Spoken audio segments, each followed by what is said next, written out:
Et salut les potos, c'est Julien.com, j'espère que vous allez bien. Alors après la vidéo des 7 points que je déteste sur cette voiture, la fameuse Lotus Exige S en motorsport green, je vais vous faire une vidéo sur les 7 choses que j'adore sur cette voiture. La première chose que j'adore sur cette voiture, et c'est unique à ma voiture, la Lotus Exige S, on voit pas ça sur les Sport 350, on voit pas ça sur les 380, sur les 300, je sais pas quoi, 390, 410, 430. Non, c'est juste la mienne qui l'a. Et ça, j'en suis fier. Ah, je me fais suivre par des motocross, c'est la peste et le choléra. Où que j'aille, elles sont là. La première chose que j'adore sur cette voiture, et il n'y a que moi qui ai ça, c'est cette vitre. Et ça, j'en suis fier.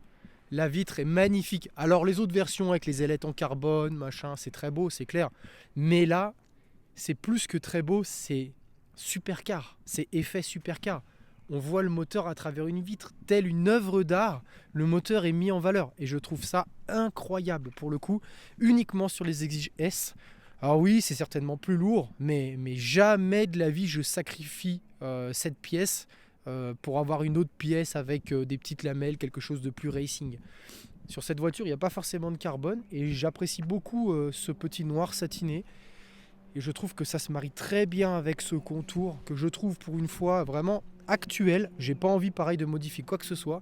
Et cette vitre, c'est vraiment tellement magnifique. Donc ça lie le deuxième point que j'adore sur cette voiture, c'est la mise en valeur du moteur et l'esthétique du moteur. Au jour d'aujourd'hui, c'est très difficile d'avoir des moteurs esthétiques parce qu'il y a de plus en plus d'électronique, de plus en plus de cache.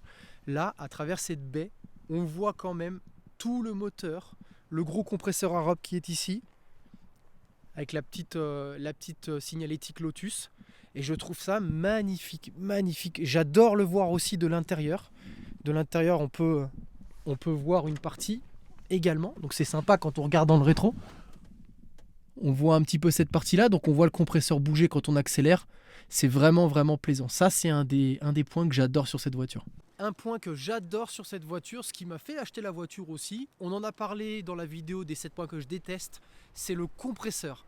Alors autant il a des petits soucis, c'est pas le compresseur lui-même, c'est le fait que ça soit un moteur compressé qui engendre ça, c'est-à-dire le lag, léger lag. Ça génère aussi énormément de couples à très très bas régime. Et pour le coup, ça c'est vraiment quelque chose d'incroyable. C'est-à-dire qu'avec une voiture sportive, on peut conduire très très bas dans les tours, on peut relancer même très très bas. Alors à une certaine limite, en dessous de 2000 tours, ça commence à être compliqué. Néanmoins, cet effet de compresseur et cet effet de poussée quasi instantané, une fois que c'est bien chargé, c'est vraiment quelque chose de très appréciable et la sensation est vraiment très agréable. On se sent vraiment appuyé dans le dos et propulsé. Et c'est vraiment un sentiment plaisant, c'est-à-dire que le moteur en lui-même il est coupleux, c'est un 6 cylindres 3,5 litres, mais ce petit côté compresseur, et ce qu'on sent aussi, c'est que la voiture elle en veut plus, elle en redemande et elle attend que ça.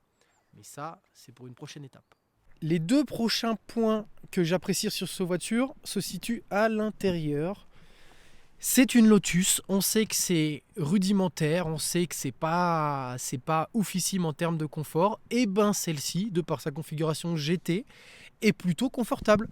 Elle a les sièges sport, on va dire, mais ils sont quand même assez rembourrés. J'ai quand même toute la partie, j'en avais parlé dans la présentation de la vidéo, siège chauffant. Donc ça c'est plutôt, c'est plus marrant qu'autre chose parce qu'on va pas s'en servir.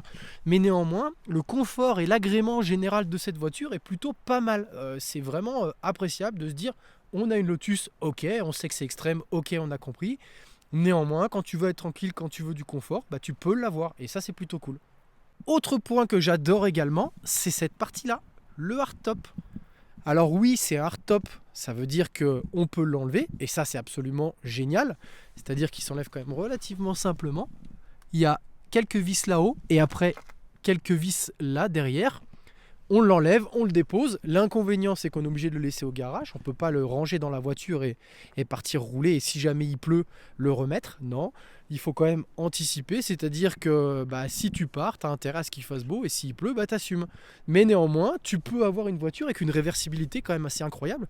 C'est-à-dire que tu as une voiture de sport, une voiture coupée, une voiture très affûtée. Et tu peux avoir également un cabriolet sur demande. Et ça, c'est génial.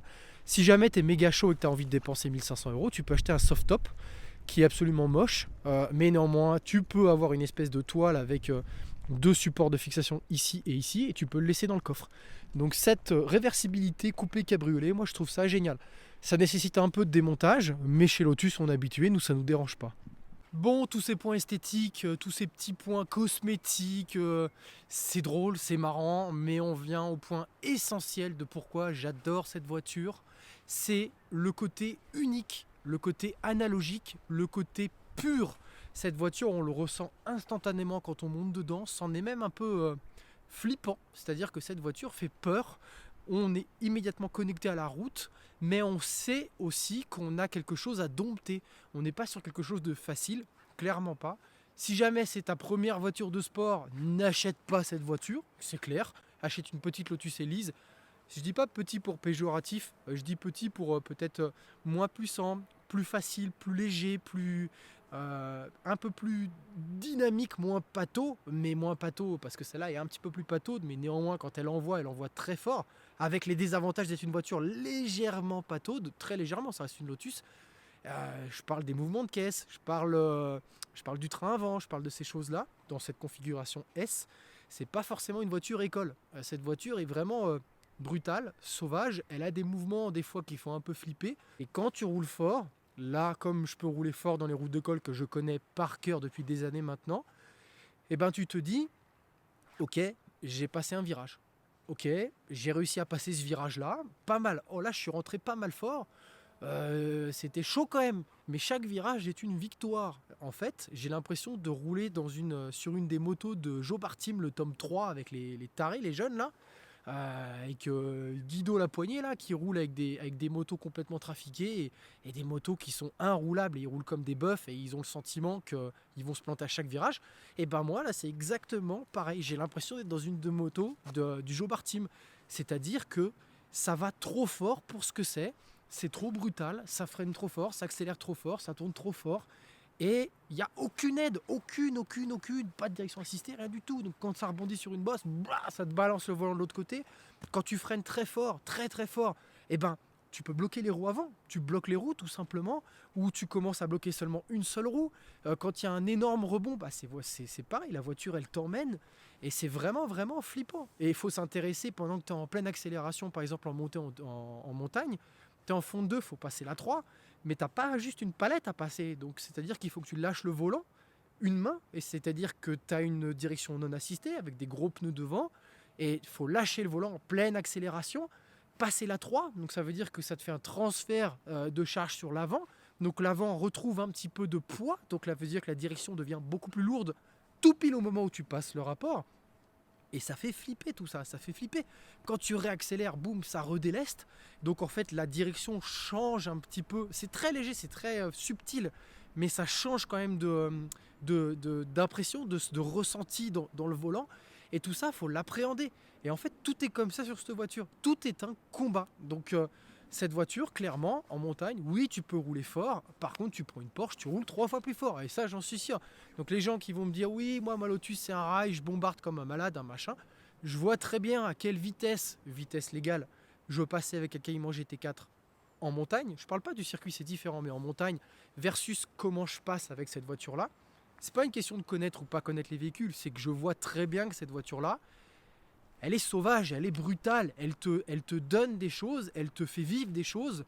Moi, j'ai fait maintenant quelques montées de col avec. J'arrive en haut du col, la voiture, elle tique dans tous les sens, elle fait des bruits dans tous les sens, elle sent le pneu, elle sent l'essence. Tu descends de la voiture, tu as les jambes qui tremblent, tu as les mains un peu moites, tu t'es dit, oh, je viens de vivre une expérience, je viens de faire un truc, c'est un délire. Et ça, pour le coup, c'est ouf, parce qu'on n'est pas forcément obligé d'atteindre des vitesses de malade pour avoir des sensations de malade. Jamais tu auras de telles sensations aussi brutes, aussi pures, en te disant, là j'ai failli y laisser ma peau, les gars, j'ai failli crever tout ça parce que je veux souder que cette voiture. Et tu te dis, ouais, en fait c'est ça l'automobile, c'est ça la passion automobile. Cette voiture, c'est la passion automobile, c'est pas plus compliqué que ça. Bon les gars, on en a fini pour les points que j'adore sur cette voiture. Naturellement, il y en a beaucoup, mais là, c'était les principaux. Je vais vous faire un petit point bonus. Donc, c'est plutôt pour rigoler qu'autre chose, mais c'est ça. Les vitres électriques. Alors pour moi, ça c'est fou. Non seulement il y a des vitres électriques, j'ai toujours été habitué aux vitres manuelles, mais le truc le plus fou, c'est la vitesse de descente. Et ça, j'adore. C'est des meurtrières, ça va à une vitesse à descendre. Et ça, c'est vraiment, vraiment kiffant. C'est le genre de petits détails, mais ça me plaît. C'est électrique, ça va vite, et ça, c'est cool. Enfin un petit peu d'agrément, enfin un peu de luxe chez Lotus. J'avais pas l'habitude, et c'est vraiment le kiff. Bon les gars, comme vous l'aurez compris, je suis relativement fan de cette voiture. Fan globalement en général de Lotus, parce qu'il n'y a qu'eux qui peuvent procurer des sensations pareilles. Cette voiture, elle est truffée de défauts. C'est clair, elle n'est pas du tout parfaite, d'origine elle n'est pas du tout au point, c'est une certitude. Néanmoins, il n'y a rien qui procure autant de sensations, il n'y a rien qui procure autant de satisfaction une fois que tu as fini de rouler fort. C'est phénoménal. Cette voiture, pour le coup, maintenant je peux le dire, je l'adore. Les gars, je vous dis à la prochaine. Ciao!